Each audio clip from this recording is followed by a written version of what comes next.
in the West. By most accounts, that was exceeding expectations when you don't have a top 5 player in the world. But LaMarcus Aldridge played at an all-NBA level. What is a fair expectation? Can they be better this year? The thinking is, well, we add DeMar DeRozan, and this team should be better. Well, they're adding DeMar DeRozan, and January 30th of last year, they're 34-19. They're third in the Western Conference. They went 13-16 the rest of the way once everything sort of came unraveled with Kawhi. And that really showed itself on the defensive side of the ball. Their net rating at that time defensively was 101.1. It's number 2 in the NBA. They end up dropping down to 11th at 104.9. And there were big stretches where they were not able to get critical stops. So I think it's less about DeRozan walking through the door, and it's more about them finding faith and trust in one another and this new group. You know, Powell talks about the idea that it's a new flavor. Well, it may be a new flavor, but they all need to be part of the same pie sometime soon. Death, taxes, and the Spurs are going to make the playoffs. Those are the 3 things that are pretty much guaranteed. I know it's a new group. I know we have new voices. But I think the Spurs will be okay. I think when you add DeMar DeRozan to a team that basically didn't have Kawhi last year, that team without Kawhi won 47 games. You add DeMar, I think they're going to be a lot better. And then on top of that, I just think that Greg Popovich is one of the best in the league at getting guys to buy into what their roles are. Role definition. People think X's and O's is the most important thing a coach can do. It's role definition. And that's one of the biggest things that we talk about. When we talk about the Spurs way, guys don't get out of character. You never saw Danny Green coming down, chucking step back threes. He knew that wasn't his role. He knew everybody had their role, and that's the biggest thing the Spurs do, and that's why they're so consistent. They get guys to play the right way. If your job is to screen and rebound, that's what you do. You don't take turnaround jumpers. If your job is to drive the ball to the hole and find teammates, that's what you do. Greg Popovich is excellent at getting guys to do the right things the right way. He'll do it again this year. The Spurs will be successful. On to point number 3, speaking of which, a big question for the Spurs. How much longer will Greg Popovich be the team's head coach? On Media Day, LaMarcus Aldridge said that Pop isn't showing any signs of slowing down. I don't see him getting tired or, trying to leave anytime soon, but, anything is possible. But no, he seems passionate and he seems excited for the challenge ahead. He's such a smart guy that I feel like he sees this new team, this new makeup as a chance to be a new challenge for him. So I see him looking forward to it, and, I've talked to him all summer, and he's been fired up. It's interesting because we had linked LaMarcus and Pop together when he first signed from Portland, saying the thought was Pop would be there at least as long as LaMarcus was. They repaired their relationship issues. Not only how long will Pop coach, but what type of coach do you expect to see with this young group? Well, I think no one can tell you when Pop is going to retire except for Pop. As a coach, you know when you don't feel like doing this anymore. You know when you don't feel like getting up early, going to those meetings, and staying there late after games. Only Greg Popovich knows that. No one else really knows the answer. But as far as his coaching style, I think his coaching style will be just fine. His coaching style is one I like to call versatile, which means that he can basically coach any type of style, whether it's getting big men the ball, whether it's ball movement, whether it's getting guys in isolations in the mid-post. His offense and his style of play and his coaching style has evolved and changed depending on the players he has. So I have no questions about Greg Popovich. I have no questions about his style. I have no idea when he's going to retire, but when he does, he'll have a lot of wins underneath that belt. So one of the things that I think the Spurs for 21 years, the New England Patriots under Belichick have taught us is that adversity creates opportunity. And what LaMarcus is telling you is Pop sees the opportunity, and he's practicing what he preaches now. And that's really meaningful. And so in terms of how long the run goes, I have no concern about that at all. As a fan, what I want to see, you talked about it earlier, it's not just role delineation, it's role acceptance. And these young kids, in a situation where there's not a clear-cut number one, how are they all going to accept their role, and how are they going to feel playing around LaMarcus, who obviously has been given the keys to the car? Pop last year, when LaMarcus asked for the trade, made it very clear to LaMarcus, you are going to be the main featured attraction. DeMar can work with that because he worked with Kyle, but what do the rest of these kids look like around the two of them? Because they're all going to be fighting for their piece of it as well. 14 wins away from passing Pat Riley for 4th most in regular season wins. It's been quite the accomplished career from Greg Popovich. He's not done yet. He's got a new all-star on his roster. How do these guys think Pop will coach DeMar DeRozan, and how will they utilize DeRozan on the court. Our Spurs team preview rolls on.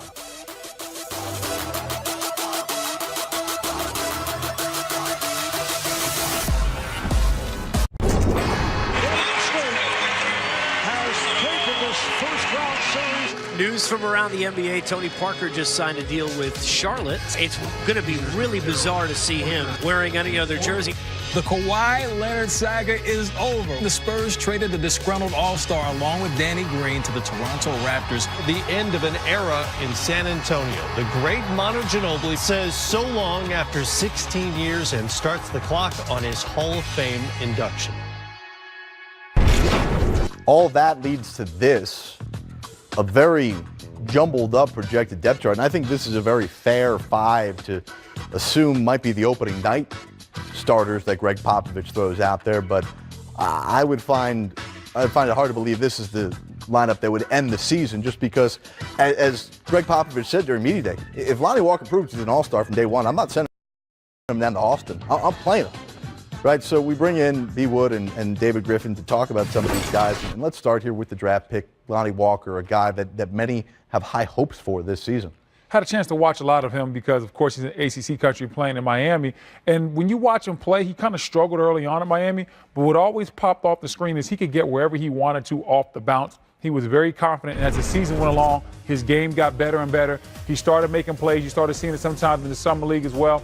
But he really started making some good step backs, taking him to the basket. I loved how athletic he was, and I think he gives him that pop. Lonnie Walker is the player I think the Spurs need. They're not going to be sending him down to the D. They're not going to be sending him to Austin. They need him right away because they need as much athleticism and youth as they can in this lineup. Jakob Poeltl is a guy that came over in the DeMar DeRozan deal and a guy who flourished at times for Dwayne Casey in Toronto. What do you think they can get out of him this year in year one in San Antonio? Well, once upon a time, David Robinson and Tim Duncan were forming the Twin Towers, and they worked really, really well together. They've done less and less of that as they've gone along, and as the game has grown and evolved and changed, they've certainly been at the forefront of some of that change. But I think what Poeltl gives them now, if he's not starting the first game, he probably finishes it. He's somebody that defensively will really help them in the paint. They struggled mightily the second half of the season to defend in the paint. But more importantly, it's interesting. We saw some clips when we talked about Toronto as well.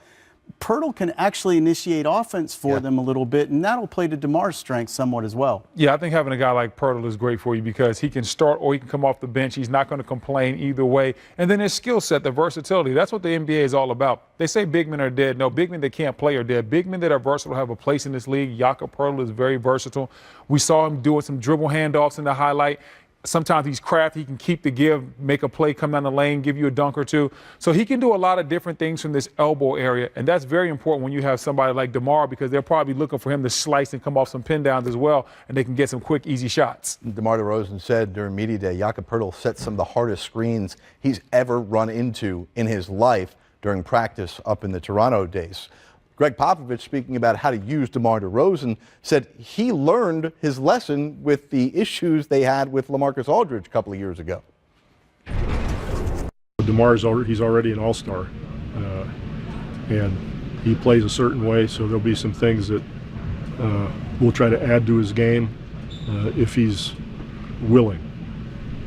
But I'm not going to jump on him like I did L.A. I tried to turn L.A. into John Havlicek.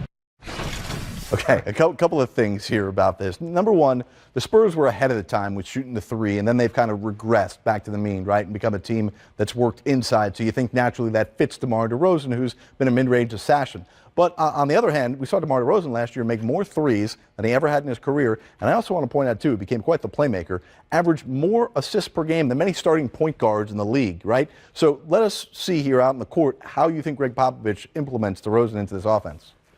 Well, I think in this situation, for the highlight, we're going to let Griff be DeMar DeRozan. So why is that? Well, I think that's clear. It's clear because he's the best athlete out here. I mean, I've got one of the best things about DeMar DeRozan is he is excellent playing in the elbow area and off the mid post. So, Jared, if I throw you the ball, they can just run what we like to call a simple wide pin down, where you can take LaMarcus Aldridge, let him set a pin down for DeRozan. DeRozan catches the ball, And that's where DeRozan is so good. When he catches this ball on the run, he's excellent at setting his man up. Watch how he moves a lot of times. DeMar will come off the corner. He's a 47% corner three-point shooter for Portland. When he was taking a high number of threes, that's his corner. So you're going to see them run this action to this side and create the opportunity for LaMarcus to open the floor up for DeMar. And to your point about DeMar's playmaking element, he's going to be able to get the ball to LaMarcus. They're going to be great together in that way. One more thing about that play. Look at the spacing. When DeMar Jerick hit the ball, when DeMar comes off this pin down that we're talking about right here, when he comes off, if the big stops him at all, it's an automatic pop out to the corner. If they try to switch it, though, now L.A., being the smart basketball player he is, he's not going to go to the corner. I have a two-guard on me. Goes right here, gets it on the block, where he likes to get to his pound game. We can give it to a turnaround jumper or get right inside with his jump hook. So I think that type of action, those type of plays will be excellent for DeMar, but also LaMarcus Aldridge. Yeah, LaMarcus, his three-point attempts have gone up each and every year he's played in San Antonio, and told me the other day, in fact, that he believes Pop will let him expand that part of his game even more this upcoming season. We'll come back with much more on our Spurs team preview. The starters give us their thoughts on the Spurs playoff streak. Will it continue?